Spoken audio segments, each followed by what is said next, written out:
এখানে একটা মহিলা তার ছেলেকে নিয়ে রাস্তা দিয়ে হেঁটে যাচ্ছিল, তখনই আরেকটা মেয়ের সাথে ধাক্কা লেগে যায়। আর তখনই টাকা ভর্তি ব্যাগটা তারা নিয়ে নেয় আর টাকাগুলি রেখে ব্যাগটা ছুঁড়ে ফেলে দেয়। আর মেয়েটাকে বলে, এই মেয়ে, তোমার ব্যাগ ফেলে যাচ্ছ, ব্যাগটা তো নিয়ে যাও। তখনই মেয়েটা এসে তার ব্যাগটা উঠিয়ে দেখে বলল, আমার টাকাগুলি কই? আরে এই তো আমার টাকা, আমার টাকাগুলি দে বলছি।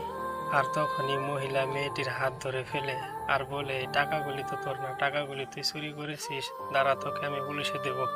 এই কথা শুনে মেয়েটি ওইখান থেকে দৌড়ে পালিয়ে যায়। আর তখনই মা আর ছেলে মিলে একটা ফলের দোকানে যায়। তখনই ছেলেটি বলে ওঠে, আঙ্কেল আঙ্কেল, তোমার চুরি হয়ে যাওয়া টাকাগুলি ফিরিয়ে দিতে আসছি আমরা। চুরি হয়ে যাওয়া টাকা মানে? আমার টাকাগুলি তো আমার কাছে আছিল, কি করে চুরি হলো কিছুই তো বুঝতে পারছি না। দাঁড়ান, আমি দেখাচ্ছি কিভাবে আপনার টাকা চুরি হলো। এই দেখেন, এই নিন আপনার টাকা।